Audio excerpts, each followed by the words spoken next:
दोस्तों मिलेट्स को लेकर के एक आर्टिकल आज मैंने देखा, मुझे लगा बहुत इंपॉर्टेंट है, पूछा भी जा सकता है, रैंकिंग भी इसमें है।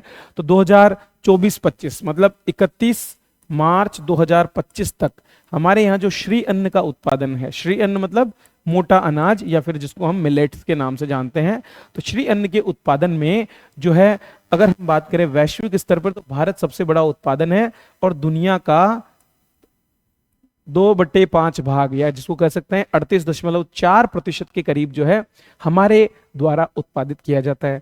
और इसमें भी सबसे बड़ी बात यह है कि हमारा जो राजस्थान है वो इस उत्पादन में पहले स्थान पर है।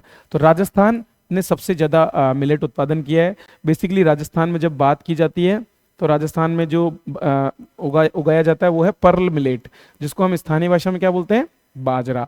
तो राजस्थान में बेसिकली बाजरा और उसके साथ में ज्वार, ये दो ऐसी फसलें हैं मोटे अनाज की जिनका सबसे ज्यादा उत्पादन होता है। ठीक है, इसके बाद में महाराष्ट्र दूसरे पे और कर्नाटक तीसरे पे। कर्नाटक जो है उसमें जो उगाया जाता है उसको हम बोलते हैं फिंगर मिलेट। क्या बोलते हैं, फिंगर मिलेट। फिंगर मिलेट का मतलब क्या होता है, हिंदी में बोले तो इसको बोलते हैं हम रागी। ठीक है, तो रागी का उत्पादन यहाँ पर होता है। अब अगर हम श्री अन्न में देखें कि कौन कौन सी चीजें सम्मिलित है, तो आप बहुत अलग अलग चीजें इसमें है, जैसे कि ज्वार जिसको हम शरबत भी कहते हैं, बाजरा, रागी जिसको हम मडुआ कहते हैं, झंगोरा, बैरी, कंगनी, कुटकी, कोदो, चेना, सामा या सावा और जौ जैसी किस्में इसमें सम्मिलित मानी जाती है।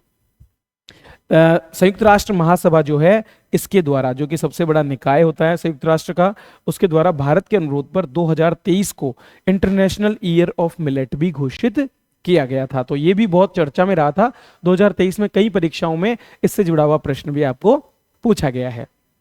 चलिए अगली जो है इसी में थोड़ी और डिटेल ले लेते हैं।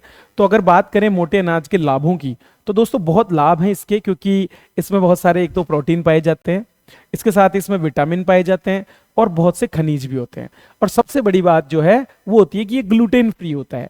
अब ग्लूटेन जो है, ग्लूटेन बहुत समस्यात्मक तत्व माना जाता है शरीर के लिए। तो ग्लाइसेमिक इंडेक्स इससे कम होता है इसका भोजन करने से, तो मधुमेह नहीं होगा एक तो आपको।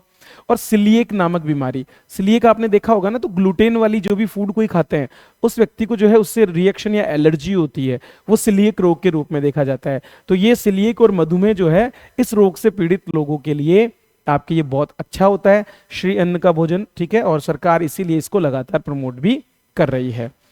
तो इसके लिए सरकार एक तो राष्ट्रीय खाद्य सुरक्षा एवं पोषण मिशन जो है वो चला रही है।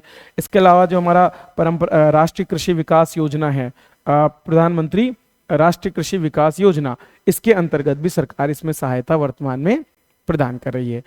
बहुत से स्थान जैसे हमारे चाहे संसद हो, चाहे हमारे जितने भी सरकारी जो मीटिंग्स और बाकी सब होते हैं, या हमारे जैसे सीआरपीएफ और सीआईएसएफ जैसे जो जवान हैं, उनके भोजन में भी धीरे धीरे बाजरे और बाकी चीजों के उत्पादन को बढ़ावा, जो उपयोग है उसको बढ़ावा यहाँ पर दिया जा रहा है।